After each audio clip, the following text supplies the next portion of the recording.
you, sir. All right. At this time, we ask for our roll call. Commissioner Vestibia Shepherd. Commissioner Isaac Owens. Present. Commissioner J. Wesley Rainey. Here. Commission Vice Chair Royce Rich Sr. Chairman Joshua Darisaw. Alive and present. Thank you so much. All right. At this time, do we have a motion for approval of today's agenda, September 17th? So Second. it's been properly moved and second that we approve the agenda for today's meeting. All in favor, let it be known by voice vote aye. Aye. All right, motion carries, agenda approved. All right, I don't see us having anybody showing up to speak. And then I don't see any speaker appearances. Okay, so we should proceed forward. All right, with that, we'll go into our, approval of regular minute meetings for September the 3rd. Motion. Second. It's been properly moved in second that we approve regular minute meetings for September 3rd, 2024 meeting. All in favor, let it be known by voice vote aye. Aye. All right, motion carries. All right, approval of work session minutes from September 3rd, 2024. Do we have a motion? So moved. Second. It's been properly moved in second that we approve the work session minutes from September 3rd, 2024. All in favor, let it be known by voice vote aye. Aye. All right, motion carries. All right, covered that already. So at this point, we'll go into our department head goals and accomplishments, starting with Mr. Hill, our community advancement manager. Good morning, sir. Good morning. Good morning, everyone. So my first goal was to meet the land bank on housing initiative. We did that on September 10th. We were successful at agreeing to sell the first piece of property. Once we conclude that, I'll be starting to promote the 25 by 25 program with the other two pieces of property that we have in the land bank. My second goal was to attend the River Valley Regional Commission and DCA Housing Symposium. Attended that on August 29th in Columbus and found that there were multiple programs again that we have access to. So pursuing some of those funding options, as well as one of the people that were in attendance is a community partner organization. So I met with that young lady and we're talking about being able to partner on some opportunities there. Goal number 3 was to be able to meet with Georgia Home Center, which is a company that moved in selling mobile homes and modular homes, also with some investors and homeowners. After this meeting, I do have a meeting with a local investor who has several pieces of property he's interested in promoting with actually some people that rent from him. So I'll be meeting with him after this meeting. Goal number 5 was to schedule a meeting with the Homes Coalition. Monica, or the young lady that oversees that, was at a seminar, so I didn't get an opportunity to talk to her.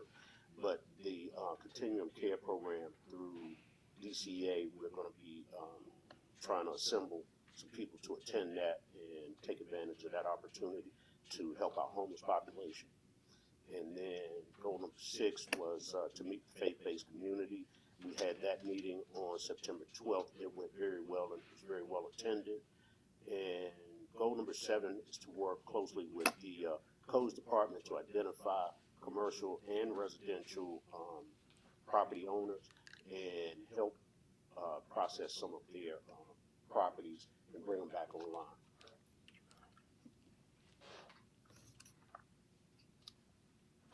Any questions for Mr. Hill? All right, thank you, Mr. Hill. Thank you. All right, we'll move into our finance department. Good morning. You have a copy of my report. There's really nothing to point out. But I would like to announce that Nancy Butler, our utility clerk, customer service supervisor, will be retiring.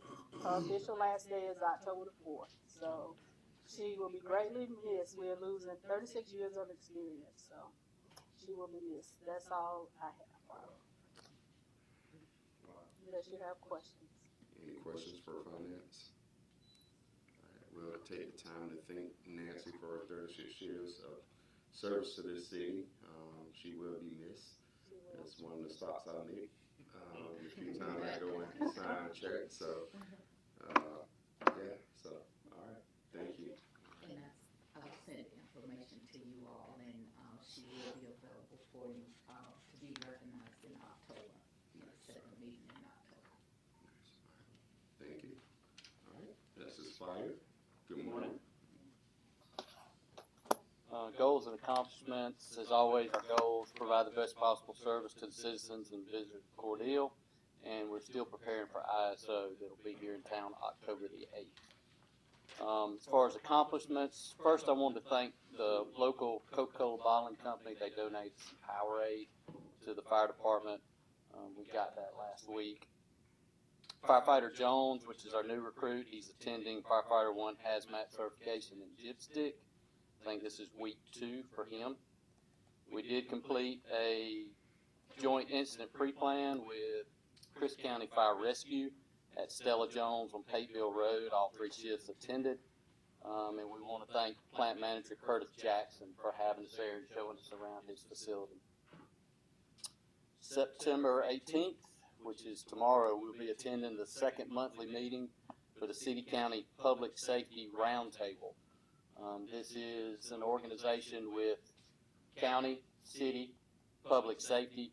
We meet once a month. We do pre-planning on, lots of different things. We're going to tour the command vehicle that the sheriff has. We do pre-planning on incidents. We just coordinate as to what each other's capabilities are. Just makes us better as a county and as a city. We did finalize the contract with Vector Training Solutions, so we're learning to navigate that website. I want to thank the commission for that. We sent off our quarterly air sample for our breathe air system. We got that back today. It did pass. Attended a planning session yesterday. We're going to host with Chris County Fire Rescue a heavy wrecker extrication class. It's just another opportunity to bring people from around the state to Chris County to get some training. Another opportunity for us to train, and another opportunity for us to train with Chris County Fire Rescue to, learn how they do things, the equipment they have, the trucks they have, and vice versa, so that we can work better together. And then the last one, I'll explain it after I read it. It's a little bit different.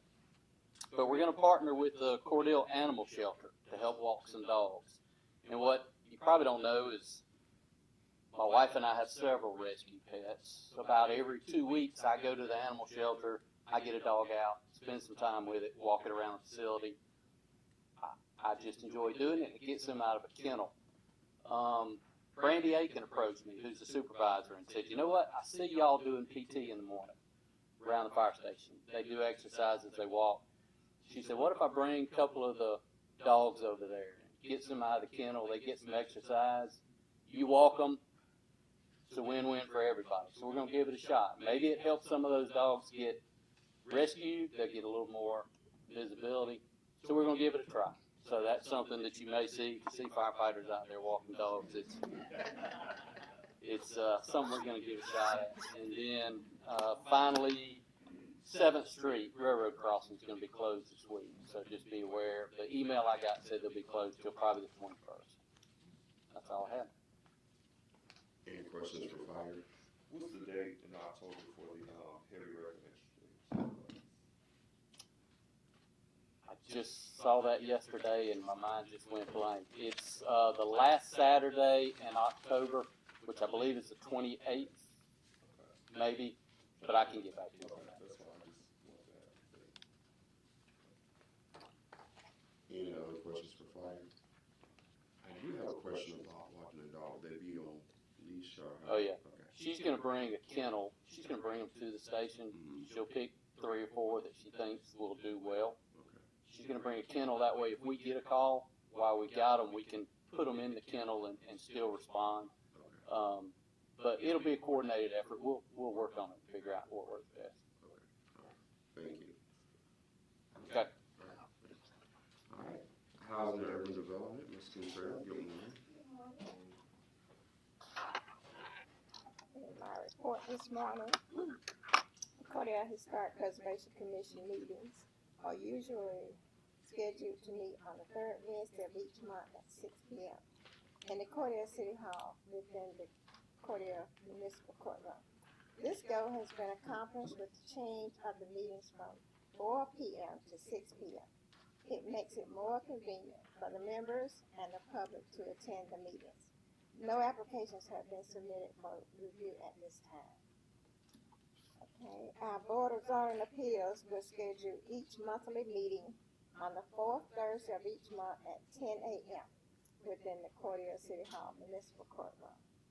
The Southwest Georgia Regional Commission staff, with the assistance of the Cordele staff members, have started the rehabilitation work on one additional home this month. There are 2 Planning and Zoning Commission meetings scheduled, September 19th and September 30th, at 10 a.m. within the Cordele City Hall Municipal Courtroom. And that's all I have for this meeting. Any questions from Ms. Cantrell? No question, but I'd like to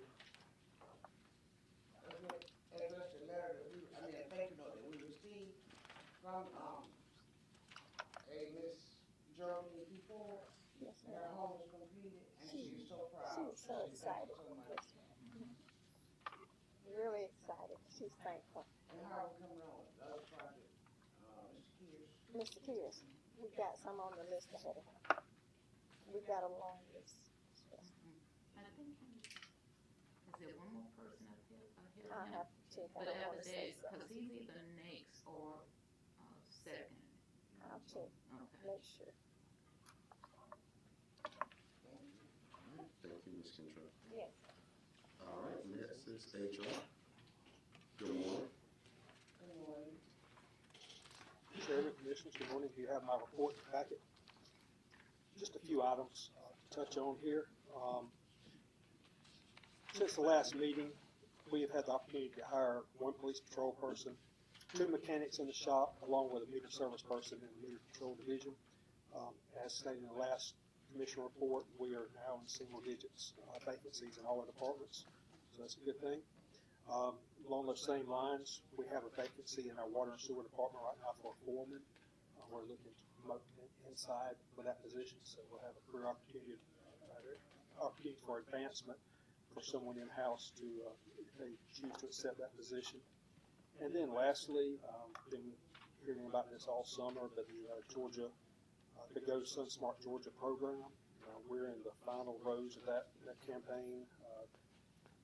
Outcome interviews will be conducted with a randomly selected number of employees through the 3 departments that were participating, the Public Works Department, wastewater treatment, and police department. So we're waiting to get that information gathered up and submitted to Emory to assist them. And even though we're about to be in the cool weather months, so we don't have to worry about heat-related illness, we're still exposed to sun. So this will be an ongoing safety campaign that we'll keep in the works for some time coming. And that's really all I have, unless you have any questions. Any questions for HR? Thank you, sir. Thank you. Next is municipal court. Good morning, Ms. Walker. Good morning. I have both my reports.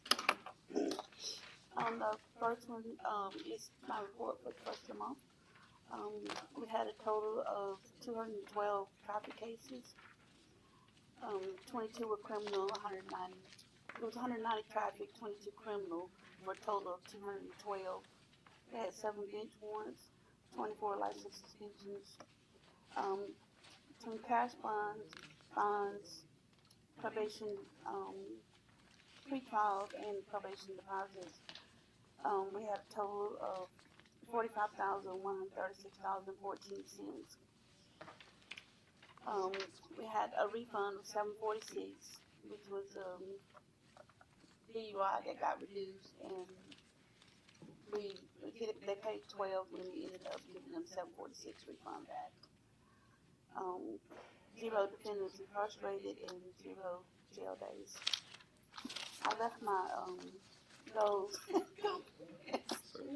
It's okay. in my office, but, it's always the same.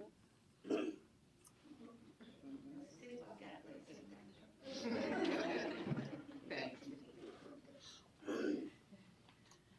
The report, accurate and complete information for the court and public, complete court documents for the court, for the judge in a timely manner, and we passed the CJIS audit. We didn't pass with 100, but we passed, and which was very good. Chief thanks to you because Lisa helped us so much. Lisa Odom and my deputy clerk Nancy Cook, it was a lot. It was very stressful, but we did, it's like 4 things. So, we're working on that. Like I said, the audit was successful. All documents and court documents, dispositions were turned into the state on time. And the goals for the municipal court are always the same because we continue to strive for the best for the court and the public. And that's the end of my report. Any questions from municipal court? I'm sorry, I do have one, or maybe more, depending on the answer. I'm so sorry.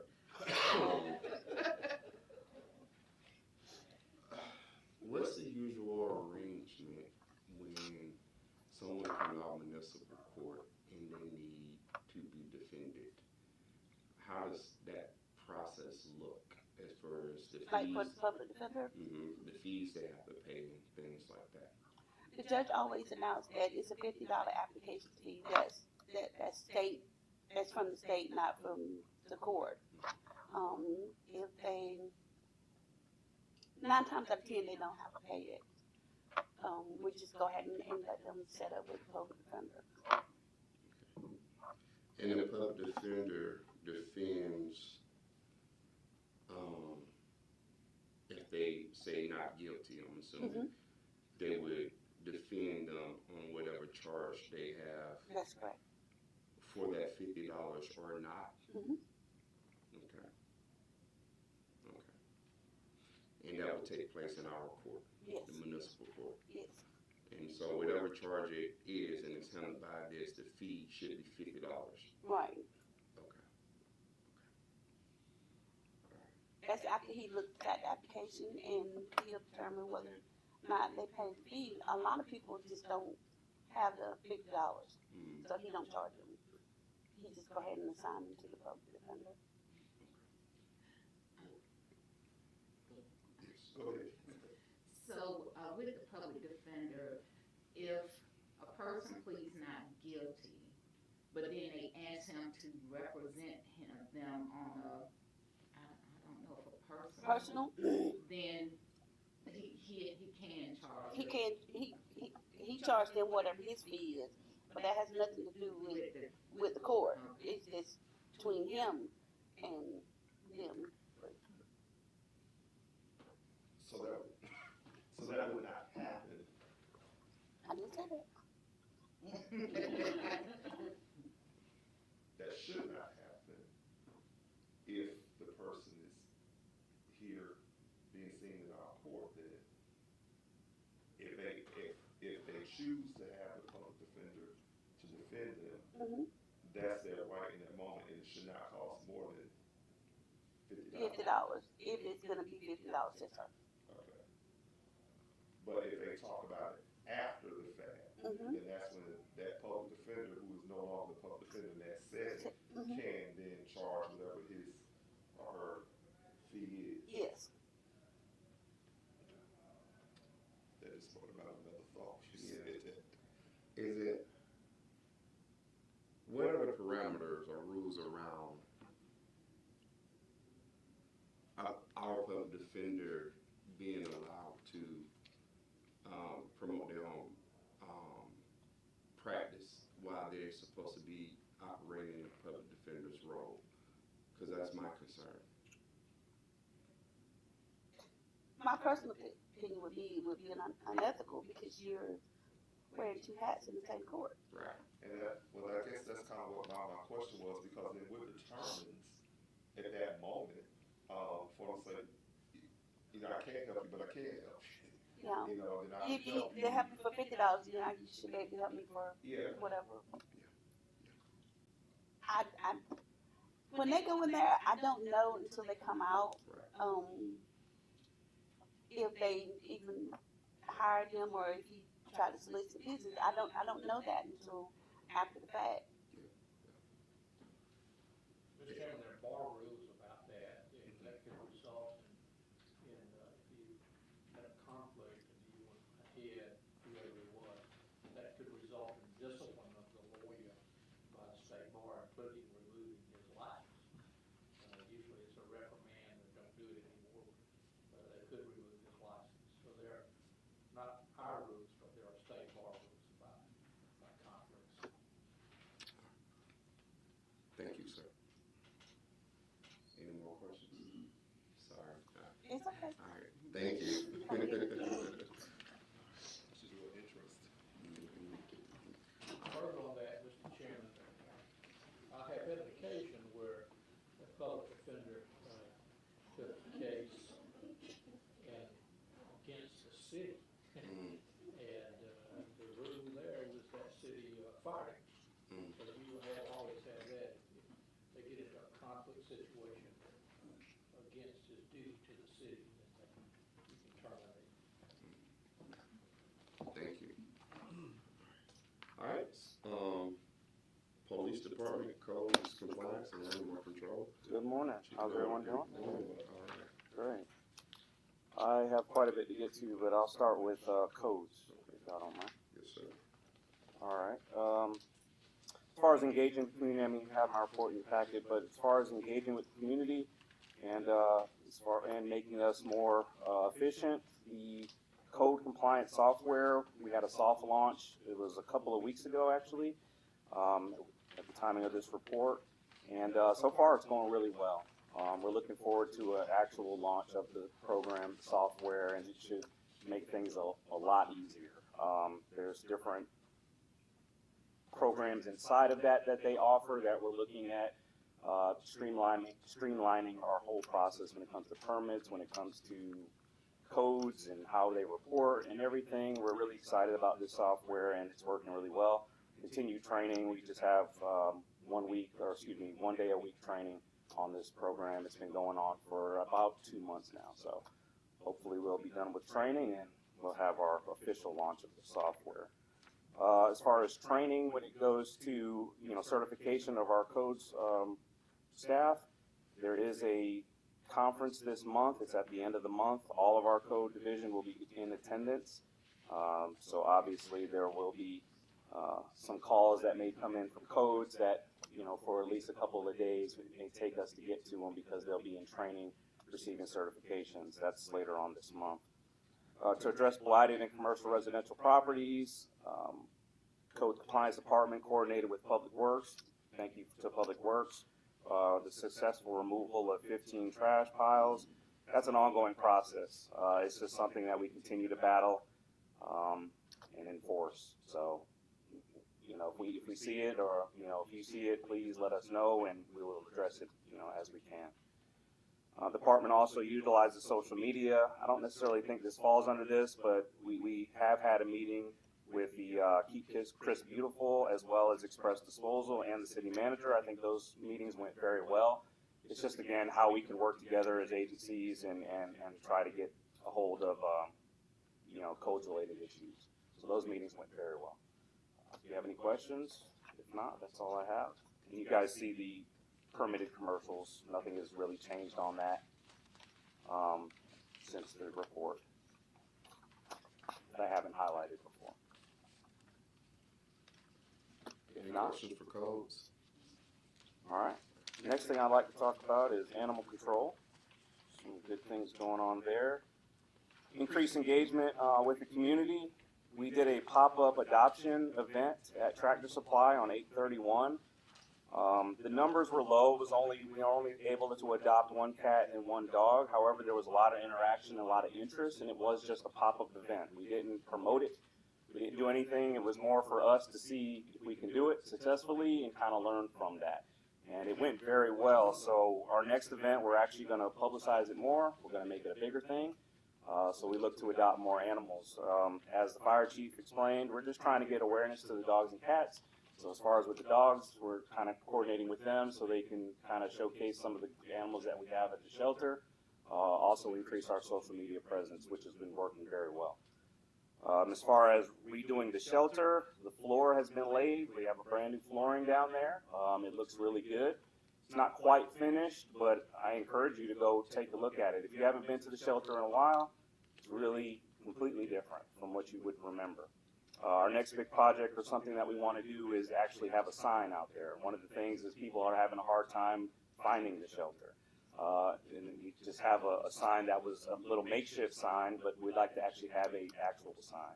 So that's our next big project, but we got to finish the flooring first. So number 3, let's see.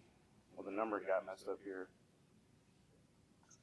I want to skip that one. We're looking at basically fundraising to try to bring, to get the internet and things like that worked out. I've been in talks with the city manager. I know wastewater treatment has an issue with internet down there too, so things are in the works when it comes to that. Our rabies vaccination clinic is a go. We're just coming up with dates and availability times and where we can house it. But we're doing really good with working with local veterinarian shelters and to try to do different events. So again, just bringing awareness to the animals that we have at the shelter, and then to try to help vaccinate at little to no cost the animals that owners have. And that's the service that we love providing. If there's nothing else, I have nothing else on animal control unless there's any questions. Thank you, sir. You can move on. All right. Police department. When it comes to police department, professional law enforcement, as far as Cordele Police Department, we recently hired Jimmy Smith. He is from Cordele. He has a bachelor's degree and served in the military. So that was a great hire. We also have our annual in-service training, which will be coming up next month. That includes firearms training, use of force training, just the general governor's office type training.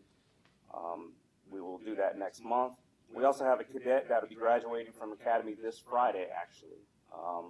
The invitation was late on that, but it'll be this Friday. She's graduating, so we're definitely excited to have her basically come back to the city and work. Number 2, developing strategies for experienced officers or to attract them. The Cordele Police Department, we've ordered 5 new vehicles, 1 Durango, 4 Chargers. They have been delivered and they are ready to be outfitted. So hopefully we'll be getting those on the road pretty soon. Continue to connect to the community or through community-related events. We haven't been invited to partner with Home Depot on their fire safety event, which will be October 5th at 9 o'clock through to 12 o'clock. And so we're looking forward to partnering with them. They actually reached out to us to help with that. So we look forward to that. We also have, again, our Faith in Blue events, which are planned for this year from October 11th through the 14th. We have several of them on deck. I'll kind of breeze through them. If you have any questions or anything, please visit our website, social media website, Facebook page. We have a prayer walk that's scheduled October 11th. We're looking at doing that around 9 o'clock. It's basically a walk around City Hall praying for the department, first responders, the community, and the nation. Again, that's Friday, October the 11th. On October 12th, at 5 o'clock, we're partnering with Northern Heights Baptist Church on their fall festival. There'll be games, bounty houses, you name it. So we look forward to partnering with them on that. And also with Faith in Blue on the Friday, we're partnering with Grace Baptist Church, and it'll be a worship service for all first responders, not just police department, but it will be one of our Faith in Blue events. And then throughout this entire Faith in Blue weekend, we're getting donations, or we're inviting us to receive donations or items for the Gateway Center and Daybreak Pregnancy Center. For Gateway, for individual snacks, we're looking for journals, kids and adult coloring books, toiletries, and school supplies.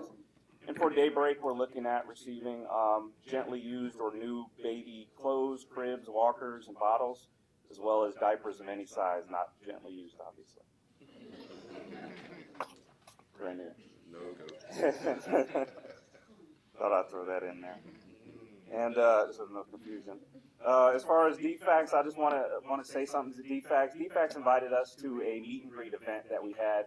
They put it on. It was a way to meet their new staff, our staff members, and to partner with them. They fed us, which is definitely a great thing, but they also had a question and answer session, and that went very well. So it's a really good way for our agencies to partner together and to just streamline processes. And also want to give a recognition to local Coca-Cola distribution, like Chief Alligood said. They donated bottles of Powerade, and so we appreciate that, definitely. Really great. And that's all I have for the police department, unless there's anything else. Any questions for police? Chairman, I just have one. Chief, could you just elaborate on the school? Sure. I actually have a statement that I prepared. I prepared it right after that whole thing came out, so I'll just read it. It wasn't necessarily approved to be released, but I'll read it. I'll read it to everybody. So first of all, I'd like to address the leaked school grounds directive that I put out last week. It was understandably caused concern and confusion to the community when not considering the context of why it was written and the audience it was intended for. The directive was an internal email written in response to several incidents where the Cordele Police Department was expected to be the reporting agency on incidents that would be considered to have happened on school grounds. Georgia law defines school grounds as being on school campus, on a school bus, or other transport furnished by the school, and at public school bus stops. There is a contract in place that gives the Crisp County Sheriff's Office jurisdiction on school-related calls for service. The Cordele Police Department responds and provides support to the Sheriff's Office as needed, and we will continue to do that. The directive's intent was to clarify the roles and responsibilities our department plays in these calls for service, so we can provide better service to the community. It was not in any way meant to lower the level of service or to restrict our response to school-related issues. Again, keep in mind the audience was internal. I want to assure everyone in the community that the Cordele Police Department remains committed to our duty to protect and serve all citizens of this community. I would also like to assure the community that we remain committed to working alongside all federal, state, and local law enforcement agencies in an effort to protect and serve all citizens of Cordele. As law enforcement officers, we take an oath to faithfully serve and protect the communities in which we work. And regardless of race, age, color, or creed, we vow to faithfully enforce the laws of the state of Georgia and local ordinances, and to support and defend the Constitution of the United States and the state of Georgia.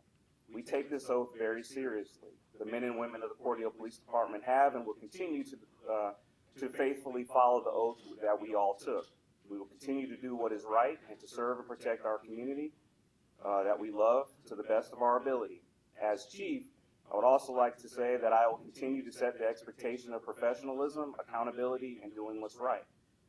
I'd also like to thank Chairman Dariso. He put out a statement, and he was 100% right, and I don't know if I could have explained it any better. It was an internal email, and our level of service is not changing. It said very clearly in that email that we will not be the initiating unit as far as taking the report, and that is something that has been happening. And I always do what I believe is right for the city and for the department. That's all I have. I do have a question though, Sure. because it states at bus stops, but the bus stops are within the city.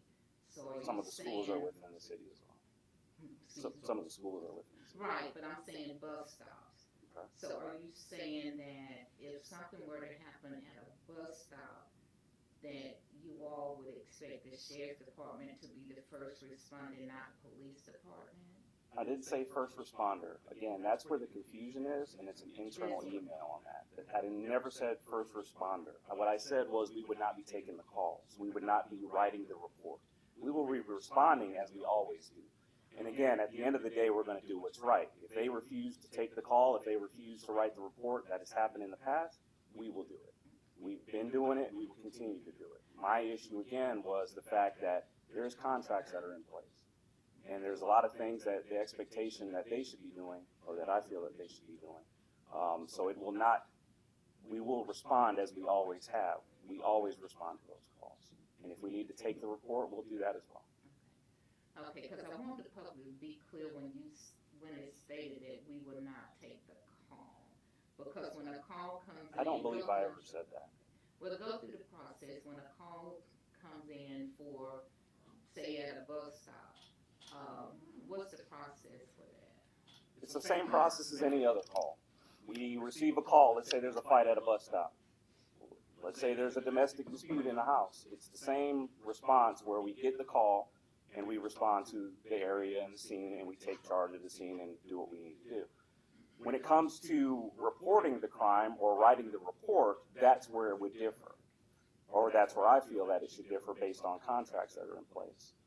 Is we would normally take the report, we would normally make an arrest if we needed to, whether it be a juvenile or an adult. That's normally what we would do on a call, let's say on a domestic dispute. Call at a school bus stop, we will answer and respond just like we always do. However, my feeling, again, based on the contracts that are in place and the way the state law defines school grounds, is as school bus stop will be a continuation of that. And I feel that the sheriff's department should be doing the report because sometimes there's confusion with if we make an arrest, the school will then call us and try to alleviate the situation or rectify it in their own, the way they see fit. If there's already something in place for the sheriff's department, it's a better contact, and again, jurisdiction goes into that too. But at the end of the day, we've been answering the calls and we've been taking the reports and we've made arrests. So it can continue as business as usual. However, it was an internal email to my officers to let them know that we will attempt to have the sheriff's department do the report. Because I think there is confusion around the verbiage, the call and all of that.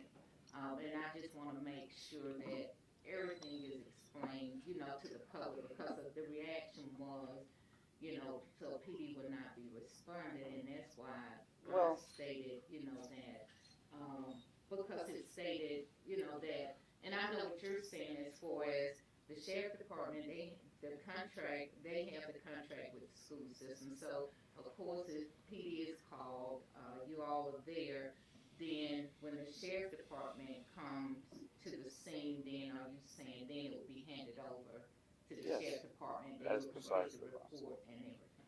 Yes, that's exactly. And again, it hasn't been that way. We've been handling it, and if we need to, we'll continue to handle it. However, it was a directive. Please keep in mind, and I stress this again and again, it was an internal email. The problem is people want clarification on an email that was not intended for the public. Again, and I've heard plenty of times, oh, you worded it wrong and this, that, and the other. It was an internal email, and everybody internally understood the email. So now that it has come out, I can explain it, and that was what my statement to show that we will respond the same way we continue to. All officers understand that. Nothing will change on the response. When it said primary unit, what primary unit means is we will not be taking the report. We will respond, and if the sheriff's department refuses to take the report, that's fine. We'll continue to do what we do.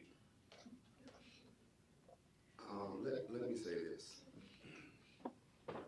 When I saw that, it broke my heart because, first and foremost,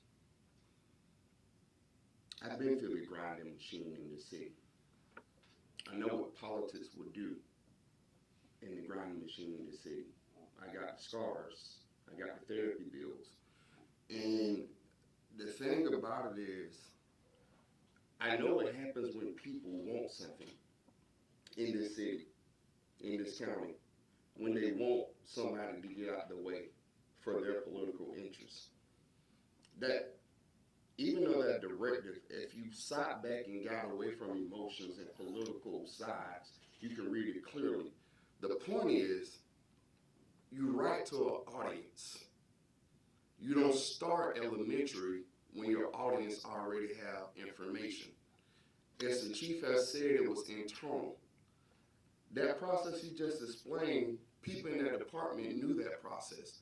The general public does not, but it wasn't intended for the general public. And so, Chief, when you got here, I know there was a lot of misunderstanding between the two of us. But what I first and foremost liked when I read your resume and when I first became aware of who our police chief was and how that hiring process went through, I was already pleased, and I already knew what we needed to do as the city, and I took a lot of political heat and backlash for it, or what have you. And when we've been through the last few months of what we've been through in private meetings with some questions about your leadership in your department, I'll put out here, I had to consult with myself and said, the chief and I haven't always agreed. But then I said, from my orientation of things, I probably won't agree with 99% of police chiefs in this nation. I just think there are some biases and there are some internal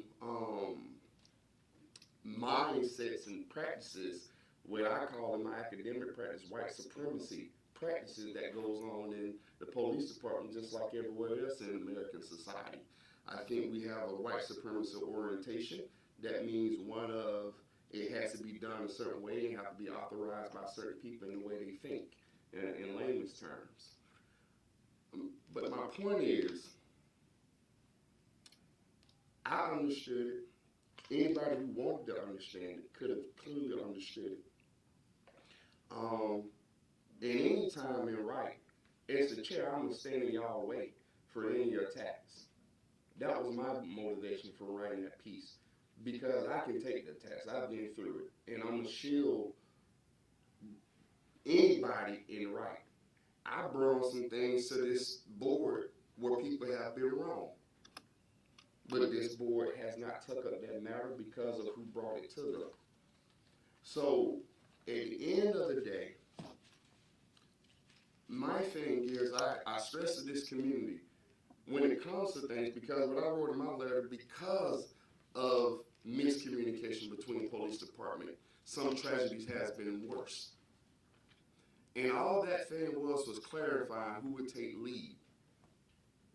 There's been some school issues and shooting that have become worse because different departments have not been on one page. And every life is precious. If we have policy and procedures to the point where we clarify and put out, and some people question the time, I think it was perfect time to reassure what was going on. You got to sit back and reflect and think through before you're attacked. One reason I'm very unapologetic about my actions, because whether you all agree with it or not, I thought about it before I said it. Ain't nothing I said up here I haven't thought about before I said it. And I don't pretty much care how it goes through, because I don't care whether people think I should be in this seat. I don't care if I get reelected. But one thing we should not be playing politics with is the fact that when you have somebody, this man not only rose through the police department and in the police, he went back and got further education because he wanted to do a great job administratively. He's very thoughtful in his actions, and I don't always agree with them actions. And so when I say I trust his intentions, and that's what we got to start getting. We got to start trusting people's intentions when we put them in places. And I knew the intent was not ill will. Now, there's sometimes I felt like there were in our police department, and I always address that.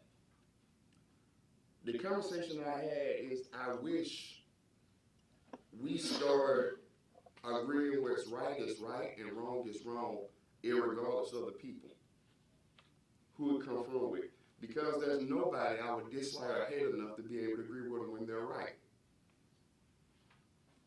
And when we start disagreeing, I look at things, people call for termination about this matter, instead of calling and asking questions. But that's where we're going.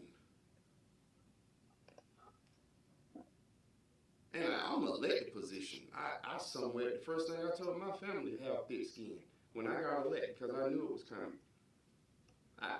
I know they're going to be shots at me. But the fact of the matter, and I'm blunt, the problem is we have a certain sect of this population that wish that we didn't have a police department. And so any little thing that happens now, it make it seem like, see, this is what I'm talking about. But Chief, don't worry about them because the reality is they don't have political power. They have economic power. And that's the problem that they have. Because they used to being able to run, if somebody don't agree with them, fire them or get rid of them or do things in that matter. But they don't have political power. And that's their problem. Because they can't make a thing happen with the snap of their fingers anymore. They don't have puppets up here, not in the chairman seat anymore. And I want to be very blunt about that. So thank you, Chief, for continuing to lead with professionalism. Because that's what that was. It wasn't political, it was professionalism. And I ask people out there to really take a look in the mirror and start thinking about what you're doing and when you're putting out there. Because that, anything, again, you should at least call it with curiosity before criticism. That's simple. But it broke my heart. It broke my heart. It did. It did because, yeah, that's my piece. Yeah. Any other questions, comments? Thank you, Chief. All right, Public Works.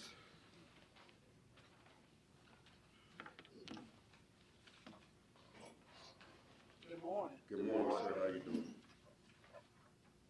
I'm doing well, thank you. Good. We have just updates. Goal number one, improve the working order and functionality of the holding ponds.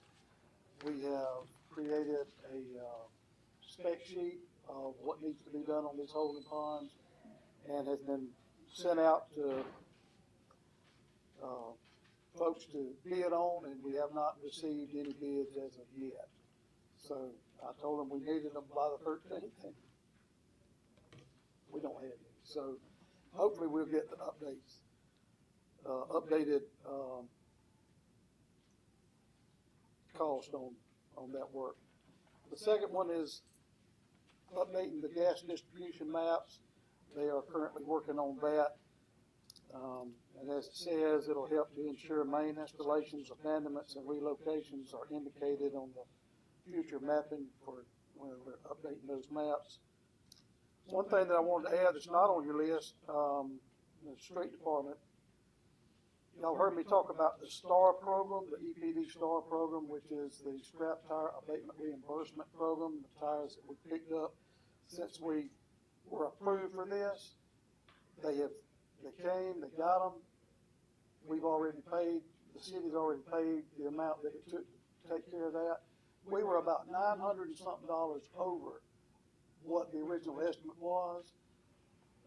They had to do an amendment. They sent it, we signed it, sent it back. The director of EPD has signed it, and they are in the process of issuing a check for the total amount that we spent on that reimbursement program, which is around $6,900. So hopefully we'll be getting that real soon. And of course, goal number 7, the update there is they have installed a couple of water valves, and the purpose of installing those water valves, as you know, is to where they can isolate certain areas. If there's a water leak, they have to cut off water, so they don't have to cut off everybody. They can just cut off certain areas. So they're trying to do that in more places too. And that's all the updates I have. Unless y'all have any questions for Public Works, I'll be glad to answer if I can. Any questions for Public Works? The only other thing on this report, number 8, clean up the city alleys. We are working on, we have a project. That is part of what Chief was saying a while ago about codes, and they're checking these areas. When they've exhausted everything they can, and they can't find who put the trash out there, we don't have a choice but to go get it, and so that's what we're doing. But as far as just going through the alleys and just picking up everything, we said we don't do that. And if somebody calls, we always tell them they need to contact Express Disposal first for any disposal that they have that's, not on a regular contract. And Chairman, the holding ponds, and so on the report it states that the RFP has been sent to 3 vendors. But what I would like to happen is for it to be advertised in the newspaper and on GMA's website. There's an area to advertise this information because, just sending it to 3 vendors, with something of that magnitude, I think we need to, try to receive as many responses as possible to the RFP, as long as they're, addressing the issue. So we have, more to look at in terms of getting the work done because, as we know, it's going to require ongoing maintenance, but we do need to, advertise it more. Right. Okay, we'll make sure that gets done. And we'll establish a deadline, for those. I know, the information that was given to me in terms of the scope of work, it did not have a deadline on it. And so when we advertise, we need to make sure that we identify a deadline on the report. We'll make sure that gets taken care of, yeah. Thank you. Any other questions for Public Works? Just a little bit, on the holding ponds, what is the scope, is that the digging them out, or? That is the majority of it. You take the one on 20th Avenue and 6th Street is the worst offender. You have places out there that it's 2 feet above the water level. And so an area that large, that deep, that's a lot of stuff. And it's so big, you just about need a drag line. The drag line is, if you're not familiar with drag line, it's basically a crane with a bucket on it. They sling it out there and it falls and they drag that debris back and it'll reach a lot further than the excavator. If you do with the excavator and dump trucks, you're gonna have to dump dirt in there and build a road to get all the way out there to it, and then you're just gonna have to pull it back and clean it up as you go, so. And so, Commissioner Rainey, the scope of work that was prepared is different for each holding pond. The ones that have the concrete flume in there, it needs to be shaped. In other words, the flume needs to be cleaned out, and then on either side, it needs to be shaped at the right, it needs to have the right fall, so water can get to the flume. What's happened in the past is they've gone in there with shovels, they've scooped it out, and the dirt's been placed right next to the flume, and it gets built up, so water stops, and then it creates another channel. It stays wet where they can't mow it. I just want to make sure it was to remove debris and dig them out and just not mow. Right, it's Or just, cut, I just, right, it's that's just all I was maintenance. asking about the scope of work, it wasn't a maintenance thing, it was Right, to do some work to them. yes, sir, yes, sir. Okay, It needs to be, yeah, yeah. Because I've been here for 24 years. I don't recall the one on 20th Avenue we're talking about, I don't recall it ever being clean, so it's. Oh, yeah, I mean, it's Well, stopped up. you've been out there with. Oh, I know, it's stopped up with trees growing right at the end, right at the end. And the only way you can stop trees and stuff and everything from growing is you have to remove the dirt that they're growing in, so. That's right. Yeah. Yeah, okay, that's what I was asking about. You got it. Yeah, thank you. Any further questions for Public Works? Thank you, Mayor. All right, thank you. All right. Social media and marketing. Good morning. Good morning, Honorable Chairman, members of the City Commission. Thank you for letting me be with you today. You have my report in your packet, fairly detailed. I will add just one quick thing in the CGI partnership. They are moving forward. We have received our scripts. We have 4 scripts in accordance with the chapters that this body agreed upon, and they have come in. The city manager and I have been going over those and checking for accuracy, and we may be updating those just a tad to localize them just a little bit. But the city manager and I are working on that. The CGI wants those scripts back and finalized hopefully by close of business tomorrow, so we're working on that. And other than that, that's the only thing that I will add to my report, and ask this body if you have any questions. Any questions for Mrs. Smart? When you say scripts, what do you mean specifically? These These are the 4 voice scripts that will be used for our video tour. Each tour will have verbiage, if you will, that someone will voice. And I will also add to that, I reached out to CGI. There was some interest by some who wanted to see if we could cut those things locally. Some of our local people could cut those scripts, much like a commercial, infomercial, things like that. And that is definitely a possibility. We can definitely do that. In fact, I know of 2 or 3 very good voices in this room that could certainly do that. I won't call any names. Maurice Hill, Commissioner Owens, but anybody that would like to participate in that. Really, when you can use more locality, it is definitely. What's that? Oh, But when you can use more locality in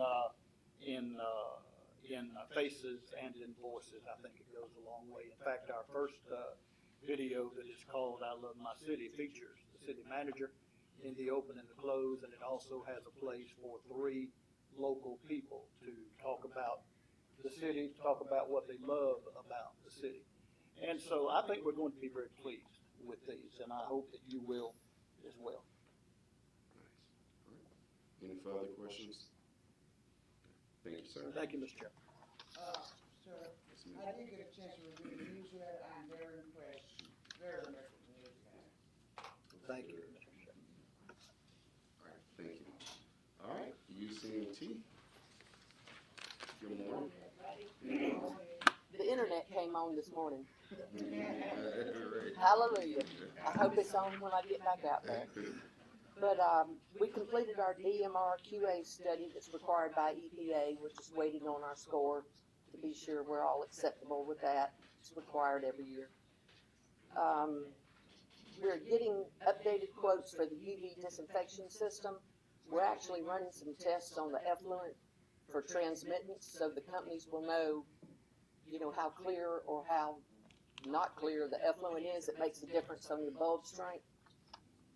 So we're going to do that for another month, I think, and then they're going to get us an updated quote. And we're working very hard on getting our inventory up for the lead and copper. And this job has turned out to be way bigger than we ever dreamed. Because we have to know what's on either side, the city side and the customer side of the meter. And we have about 6,600 services. So this has turned out to be tough. And it's due October 16th. And if you don't know what it is, you have to list it as an unknown. Now, anybody that knows what they've got are welcome to call our office and let us know. Call City Hall, call Public Works, and give them your name and number and how, what you know. Or we can come out and check. And anything we can do like that would be a big help. Because we're going to have to send letters to everybody that's an unknown, and we're going to have to know what it is. You mean the pipes? The pipe, Okay. the water pipe. Just to clarify for the public. I'm sorry. Yeah, I don't care what your sewer pipe is. Yeah. Right. As long as it keeps running. But yes, it's on the city side and then on the customer side where it comes out of the meter. But that would be a big help to us. Good. And Debbie, can you explain on the customer side, if they refuse, then they are required to sign a waiver?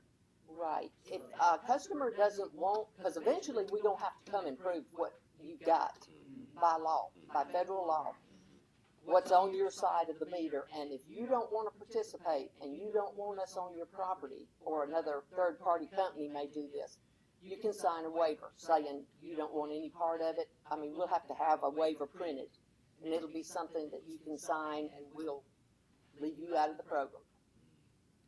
Other than that, you have to participate. Well, eventually, they're gonna have to, if they've got lead in there, they're gonna have to change. Well, on the city side, we definitely will, but. I think on the other side as well. Yeah. They're gonna have to do it. Well, I mean, they can go along with it now because we'll be paying for it. Right, but if they refuse, that's why we wanted her to mention the waiver, because if they sign the waiver, then we don't do anything. We doing this ourselves internally, or is it? No, sir, we're gonna probably put it out for bid. Who's doing it? We haven't even written up an RFP or anything yet. Not with replacement. No, but with Yeah. the study part. Yeah, with the inventory, 120 Water is assisting us with the inventory. Right, they're helping us get the information together and put all into this portal that's due the 16th. Then after that phase, you have to go in and we'll start potholing on the city side and the customer side to verify the pipe. And that's a whole nother step that's gonna go on for about 2 years. And then I think you get so many years, if you find lead, I don't know that we have a huge problem with lead pipe here, but they've also grouped galvanized in there with lead, which is really painful because that's what's probably most prevalent here in Cordele. But you know, if you've got PVC plumbing or the PE plastic pipe, hey, that's great. We won't have to bother you. Any questions about that, Ness? Is it any way that, because I'm assuming that some of these things are or could be known based on the year the place was built. Right. Right. So, and I know because we had it years ago, take our galvanized pipes out. Well, they get, you know, such a scale build up in the galvanized pipe, you know, when you turn the kitchen sink on, it just kind of drips. I've got that problem at home. Exactly. So you go to the bathroom and it's wide open because we've already replaced all that with PVC. Exactly. Yeah. But, yeah, anybody that's replaced something, you know, with PVC, yeah, call, let us know. We have to come out and verify still. But, you know, we might have to dig in your yard. See, that's why we wanna bid this out to a third party, because they'll come in, they'll do everything, and then restore it back like it should be. And so for the knowns, we can go ahead and report those, but we still have to provide proof. Yeah, anything after 1990 is basically lead-free. And we can, you know, do a lot of those by tax assessor, and by years we know neighborhoods were built, but you have to still document it with something that you can prove. You can't just say, oh yeah, I know that was built in 2000. It's not that simple. It turned out to be a lot more complicated than we thought. People do sometimes budget and do it, you know, cheaper route sometimes. Yeah, so, yeah. Okay. All right. And we're still flushing hydrants, so that's it. Any more questions for UCNT, Ms. Debbie? Thank you. Thank you. All right. We're gonna move into our agenda items. I was informed at the beginning of the meeting, Ms. Reed is not here. So commissioners, how do you want to proceed with agenda item number 1? You kept the agenda the same. So you all proceed how you see fit. You can table it. You can not make a motion for it if I call it. How you all want to proceed? I'll just read it. Agenda item number 1, swearing in Cordele Historic Preservation Commission, Ms. Cassandra Reed.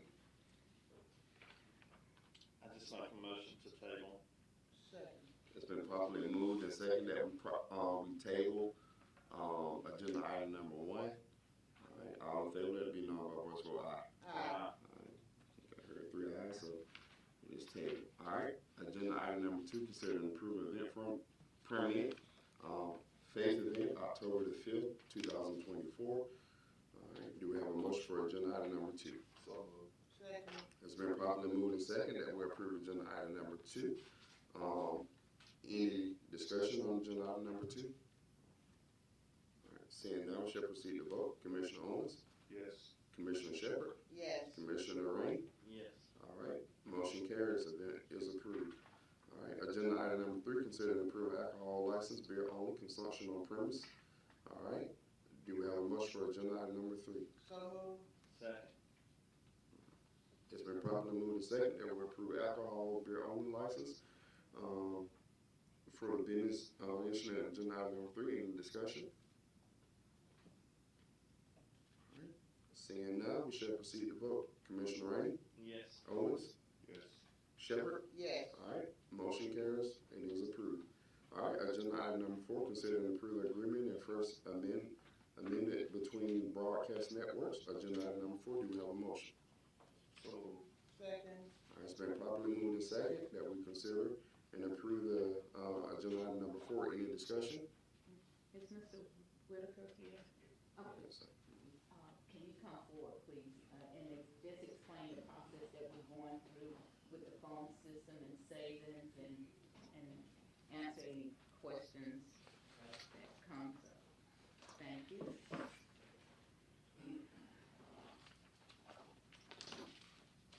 There will be some savings with this, that's why we like. Good morning, everyone. Good morning. I'm a telecom consultant for the city of Cordele, and this phone system that currently serves City Hall and 2 fire stations and Public Works is about 20 years old. It's been end of life for 5 years, and what that means is you can no longer get parts for it. So if the thing goes down, you're in trouble. We're already limping along with voicemail right now at City Hall. 20 across the city. So it's been a very tough situation, and so I bid out the system to a new system. The new system that you see in most all businesses these days is a hosted voice over IP phone system. So in other words, the brains of the system are not located on site. The CPU is located in the cloud. So we bid it out to 4 vendors. Then we narrowed it down to 2. And when we narrowed it down to 2, I vetted the 2 that we had, that we narrowed it down to with customer questionnaires. And we also at that time determined that the internet serving the City Hall was inadequate. It's not adequate to serve the phone system, which is where the dial tone will be coming through.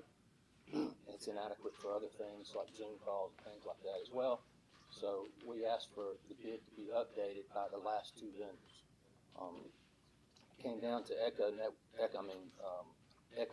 which is Echo/Broadcast Networks. Broadcast Networks is the backbone provider for the voice over IP system that Echo Technologies sells. That is common in the industry. Nobody local, like we did this out to Southern Fiber Works as well. Nobody locally has their own clouds, where the brains of the system is. So that's common in the industry, just like long distance was years ago, voice long distance services. So what it boils down to is we've got 65 phones at these 4 locations. We're currently paying $1,930 for that internet circuit, and for the actual dial tone that comes currently from AT&T on a fiber circuit that comes into City Hall here. So what we're looking at now is about $1,594, which is, in my experience, you don't normally see savings like this when you move to a hosted voice over IP system. So the bid process worked very well for us in this situation. There's savings there, but there is an installation fee of $14,150. So the savings, when you look at $300 some odd of savings over 42 months, will have recouped the installation cost.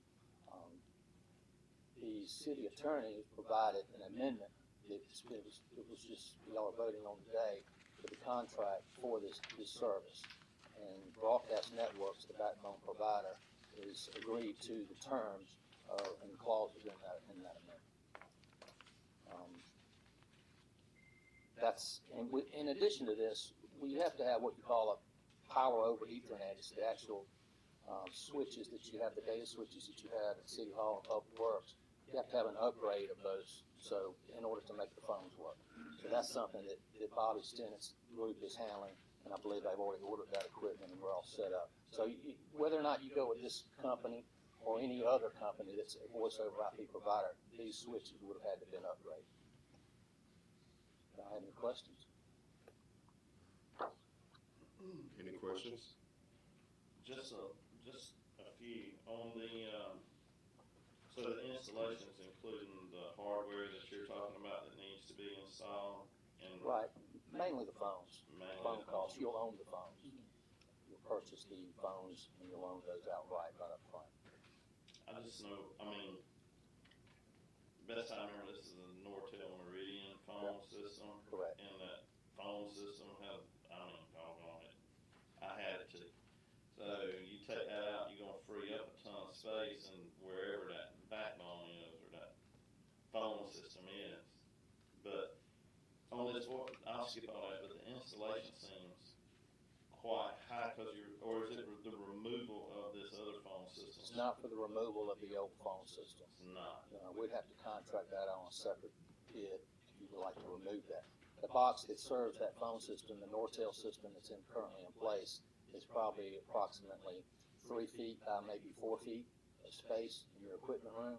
So, that'd be fairly cheap to probably have somebody come in and remove that if you wanted to remove that to free up some space in that room. Phones can't be reused, but they're 20 years old. They'll just be trashed. There's probably no salvage value on those as well. So will this phone system have battery backup on it? Well, what you have is not a phone system that's going to be located on site. It's in the cloud. So all the dial tone, all the features, all the things that you do, the transfer, the voicemail, everything that you do. And in fact, we're going to have a new feature that is inherent with this type of system is voicemail to email integration. So when you get a voicemail and it sends you an email to tell you exactly what you said on voicemail. So that's all in the cloud. So the only thing you have on site that's equipment based are the switches that goes through the power over Ethernet switches that connect to a computer today. Those will also come off the computer and connect to a phone, so they'll be tethered to your computer. So there'll be nothing other than the switches that are being put in place, plus the phones will be the only equipment that will be on site. So basically the internet, all our routers and all that stuff needs to be on a battery backup to sustain this Exactly. power outage. Exactly. Now, yeah, I run into these. This thing's good, but it will go down in a power situation. And that's one bad thing. You put all your eggs in one basket, but that's where the industry's gone to. So if your internet's out, your email's down, your phone system's down, you can't do Zoom calls, you're down, Sounds like my office. Yeah. But you can forward this. You got a way of forwarding over the internet. You have the ability to go into a portal on this phone system, and if it's down, you can do forward to cell phones and That's things right. of that. There you go. Yeah. Okay. Good. And this will help eliminate the problem that Debbie and them are having. I'm not sure, I don't think so.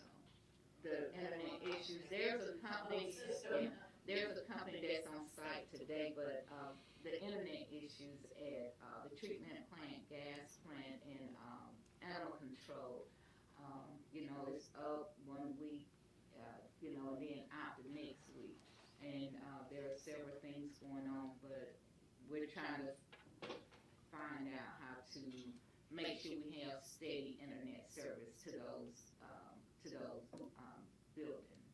Yeah, those are in remote areas, and I've tried to find somebody that would serve those areas, and you can't find anybody. If you do find them, such as Southern Fiber Works, they have to trench the fiber in from some area, and it's just exorbitant cost to install that. Okay, because the gas plant, is it the one on 15th that we're having an issue with? So that's here in the city, it's not that remote. I know animal control, if I remember correctly, that building is concrete with a metal roof. Is that correct? And so they are having issues as well as the treatment plant. I can look into that for you all. Because I know there's a company on site today because for some reason we're being told it's in with a camera system, and I'm not sure how all of that works. But I just know we're constantly having issues. But if you can look into it, that would definitely help. Also, I know in some instances, can you explain, like if there's really bad weather, some companies, their phone system go out. I've been in that situation where I'm receiving, calls from elected officials saying, hey, constituents are saying they can't reach City Hall, the phone system is down. How does that work with this system? With Currently, you have a 10 megabit fiber circuit coming in from AT&T that serves the dial tone for the phone system at City Hall. Fiber is a lot better as far as weather goes. When you have copper cable coming into any building, that copper strand sometimes will get wet and phone companies aren't upgrading or maintaining those like they used to years ago. Fiber's pretty resilient. Y'all are moving from what you have currently with SewegaNet on your internet from 100 megabit to initially a 500 megabit to a 1 gigabit. So you're going to be, in the long term, once they get the 1 gigabit in, it's going to be 10 times the speed. And I think you'll see a lot more reliability than you do see currently with SewegaNet. Sometimes their issues are more remote issues, maybe not as much of an issue coming into the actual building here as a remote end from where they get their internet from.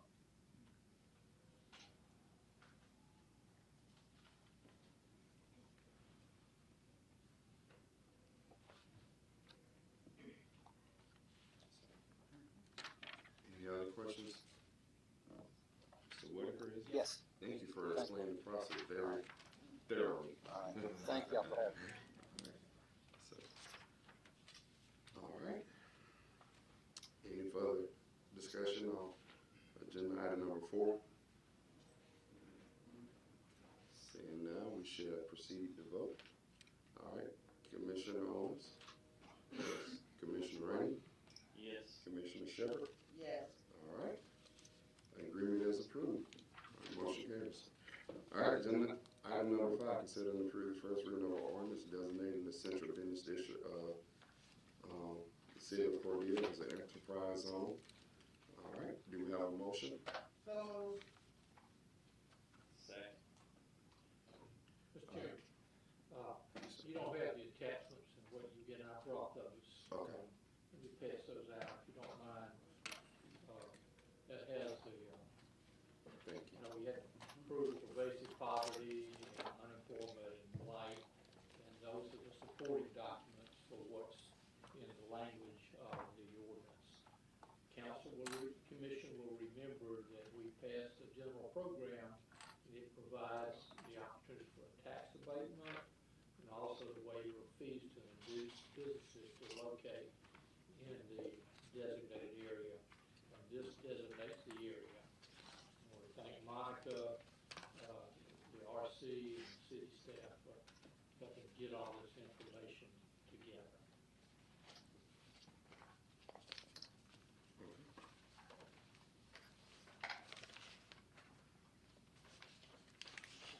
Any questions or any further discussion about? Could you remind us, I know you gave a general rundown, but the benefit this would be to the city and businesses that want to come in? Well, we at this time, we have 2 people in the designated area who want to make their project cash flow and are asking for certain incentives.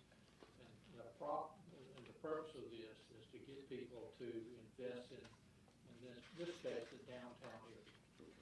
And sometimes to get people to move into an area that they don't necessarily want to, you have to provide them some sort of incentives to do so, to locate in a particular area.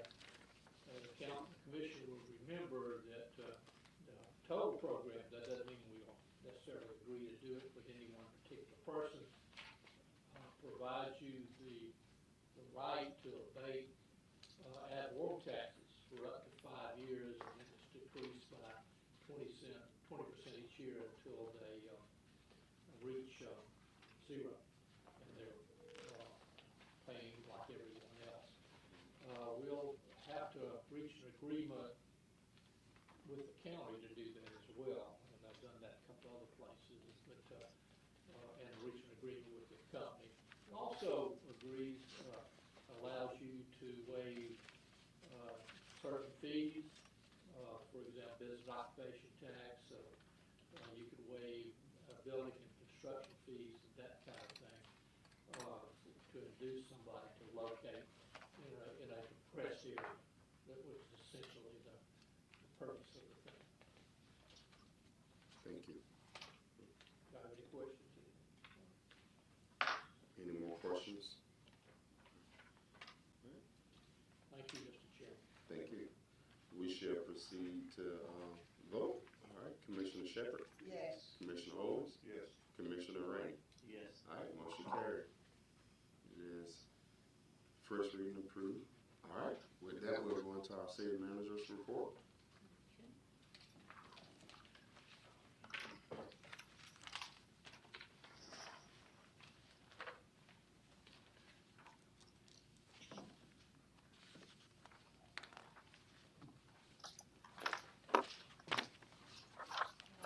Good morning again. City Manager's Report, September 17th, 2024.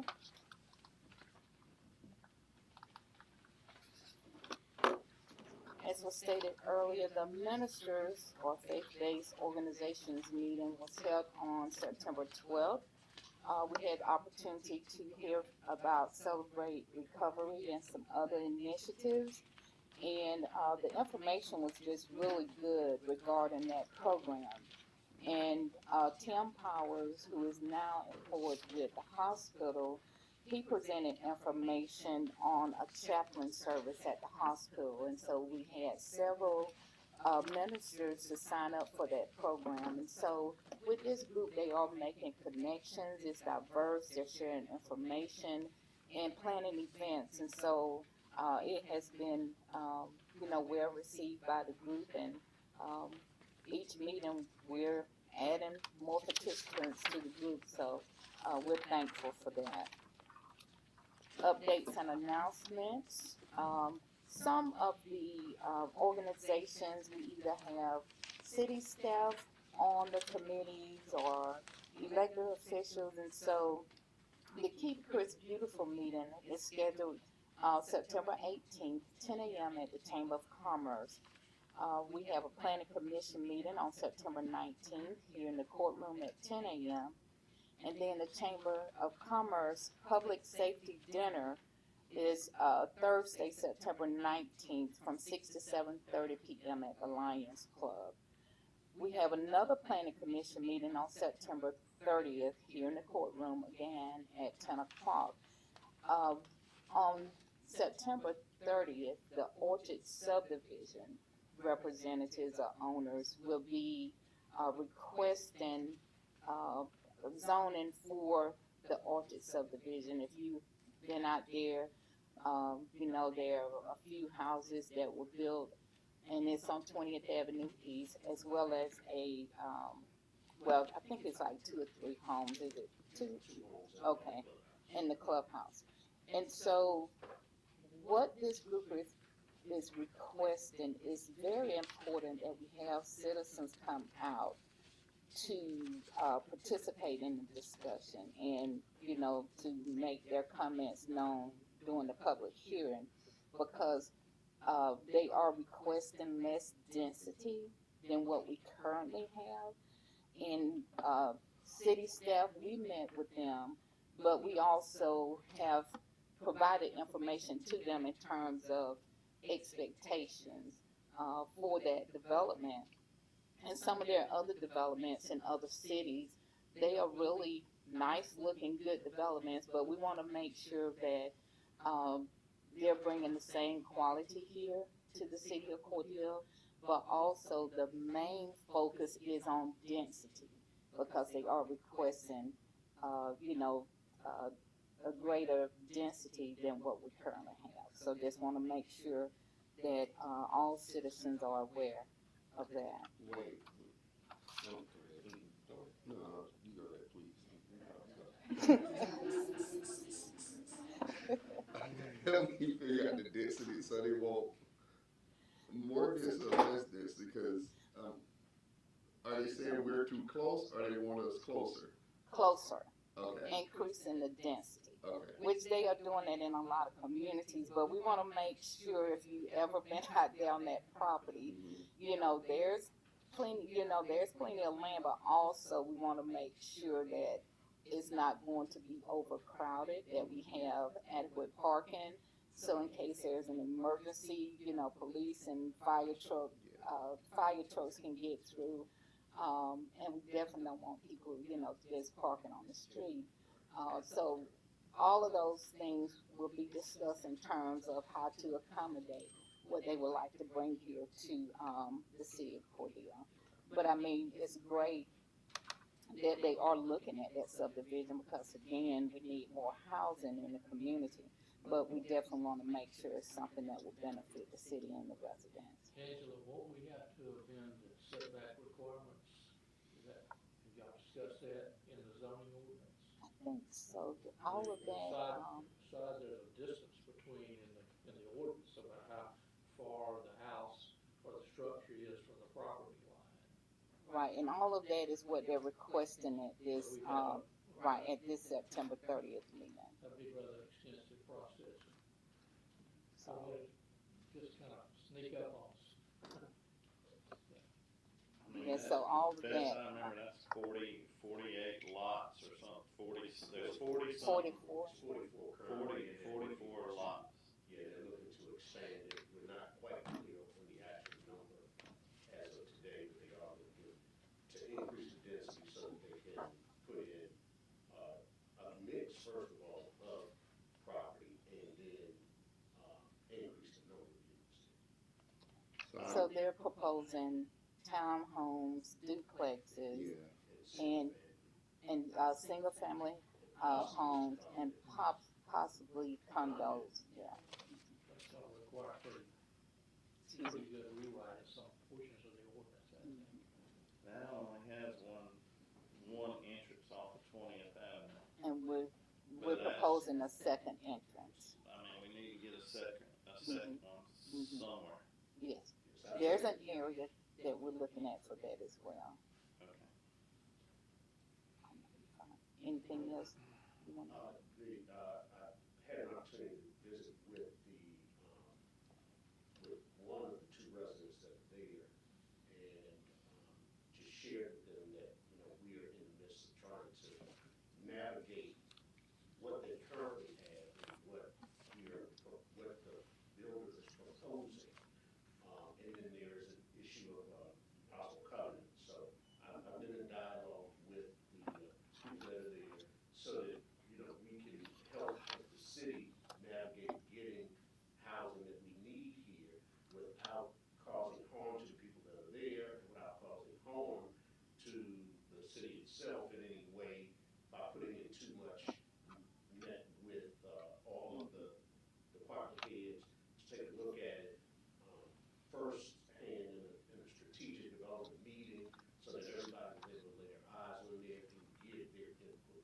So, hopefully this will be a very smooth process for us, and know that we will be entwined until it's completed.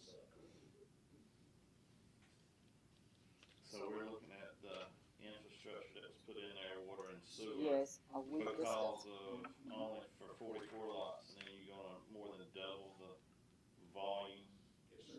We've got plans. We've submitted them, the water sewer plans, to the developer for their engineer to review them, come back and give us feedback. So we're walking the process.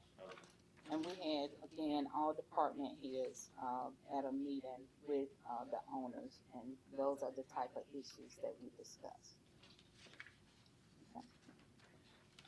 All right, we have some upcoming CX Railroad crossing closures, beginning tonight at 10 p.m. 7th Street North location will close, and it will remain closed through September 21st. And then beginning Monday, September 23rd, there are additional railroad crossings, and those are listed here: 6th Street, 3rd, 2nd, 1st Street, South Pecan Street, Midway Road, and Greer Street. And I know this information has also been posted to the city's Facebook page, so we just want to make sure that our citizens are aware of these closures.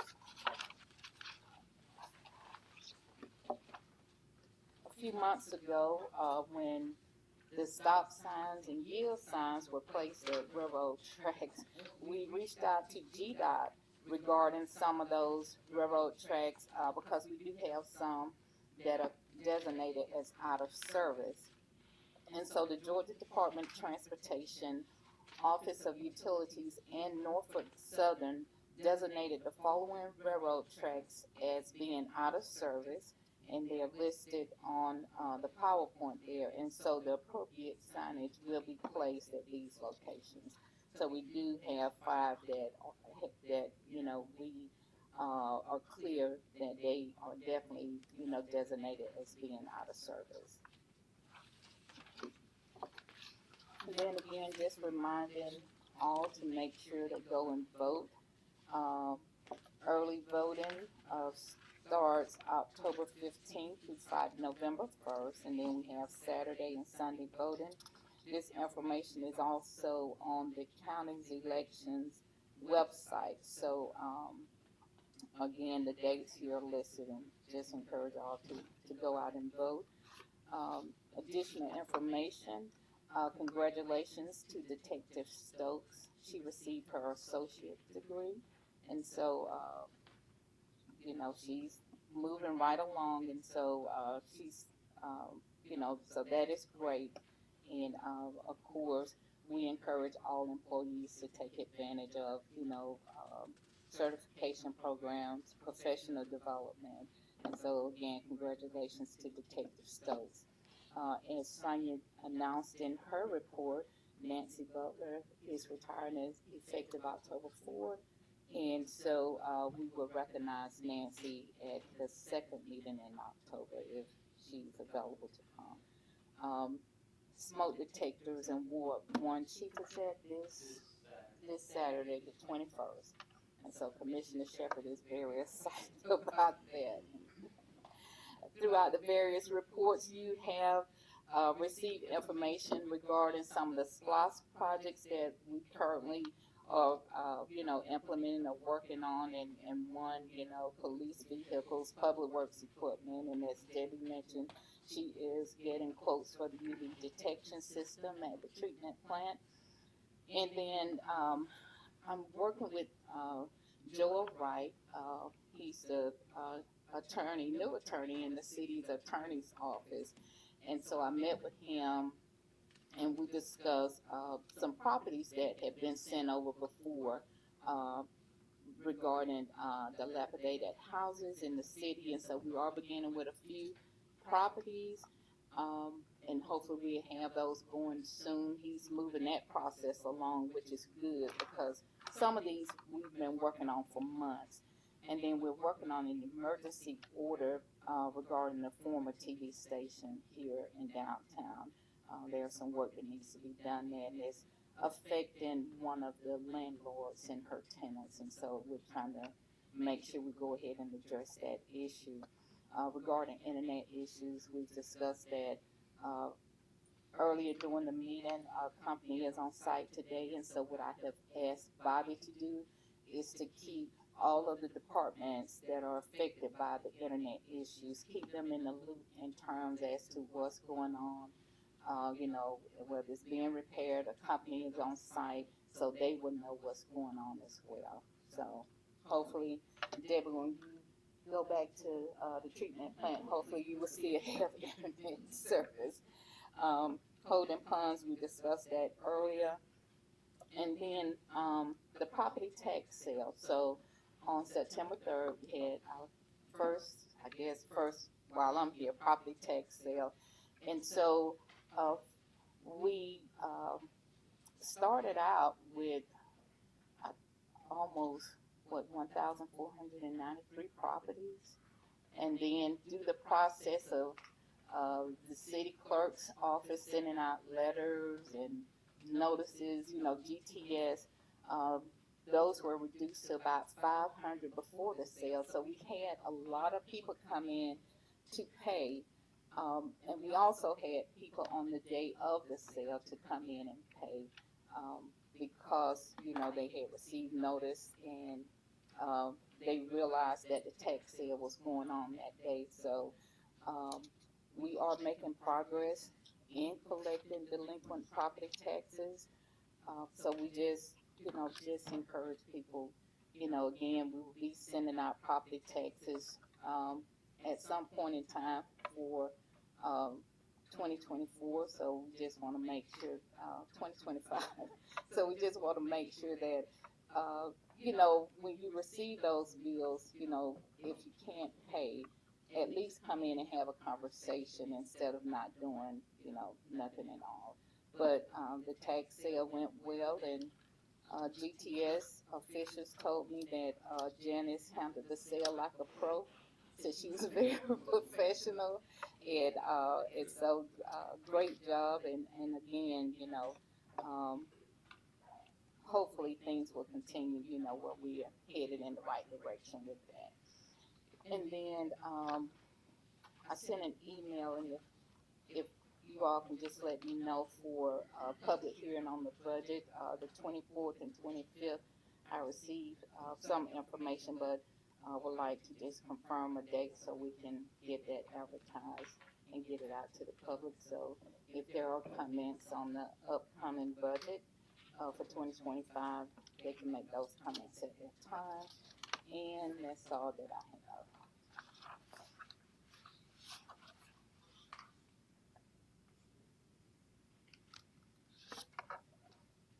Well,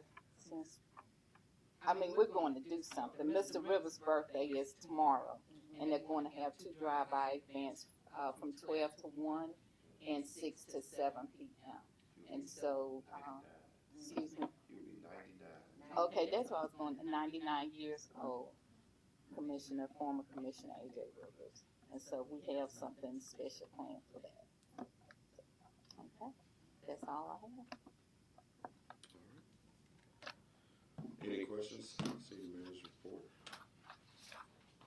Seeing none. All right. City attorney. Yes, sir, I have a little more heavy lifting to do. Okay. I'll pass this on out. In the process of doing this enterprise zone, I've discovered that sometimes it's been part of an urban redevelopment plan. If there's an urban redevelopment plan for the designated area, that's prima facie evidence that it is blocked. Apparently, we've got an urban redevelopment plan for Gillespie itself. That was done in 2011. At the same time, virtually, the RC drafted the document I just passed out to you for urban redevelopment for the 7th Street corridor, which is downtown.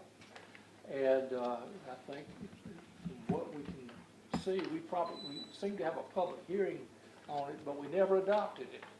And so Tracy Hathaway has updated it for you, and I just wanted to go ahead and give you what they had already drafted years ago and was presented to y'all. But the update, obviously nobody on the commission now was on the commission then. City manager was different and certain little editorial things like that, but there are some minor things that they are corrected. So if I just wanted you to know what was going on, so that was going to come before you shortly, in probably the next month. I think they're recommending that although we might have had a hearing in 2013, that's so long ago that we probably need to have another one. You won't find anything truly controversial in here. It's just the resources and the plans that should be available to redevelop that 7th Street corridor, which is downtown, but I want to pass it out to you. That's related to the enterprise zone, Mr. Chairman. Thank you very much. Mrs. Coleman, would you like to mention the ordinance regarding the alcohol licenses within the entertainment district, lifting the distance requirements? You got that yesterday. Yes. I just put the language that was in the minutes in there, and I'm not sure. Okay.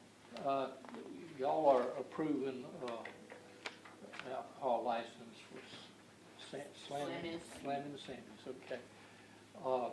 Remember we had this discussion some time ago that it's within the discretion of the council to waive or alter or change the distance requirements that you usually have if it's a restaurant, if they're serving 50% or more, or 50% or more of their net profit comes from the sale of food. So that, of course, is Slamming Sammy's. That's their condition. Y'all had voted to create an entertainment zone, which kind of waived that, said you could have a restaurant close to a college campus, which is the case in this instance. Can't seem to really locate the ordinance of when that happened, but so I've drafted another one that you'll see to kind of fill in the void there where the ordinance seemed to have disappeared somehow, if it was drafted. You voted on it, passed it with one dissenting vote, and this will be presented to you again. Yeah. Nonetheless, it's within your discretion currently to grant a license under the state law that may be closer than if it were a bar, for example. You couldn't do that. And I see the confused look. You all didn't, it was something that was voted on in 2016. Yes. So the minutes could be located in regards to a first and second reading that was approved by the commission at that time, but the ordinance itself could not be located. So basically, the ordinance will be brought to you all so that everything is documented with the minutes and the ordinance. Again, we have the minutes, first and second reading, everything being approved, but the ordinance cannot be located from 2016. Mr. Chairman, it's not the first time this has happened. They seem to have had a practice of voting things and an ordinance came later, and we have had the experience that sometimes the ordinance didn't make it. Right. Okay, so we're going to fill in that hole. Thank you.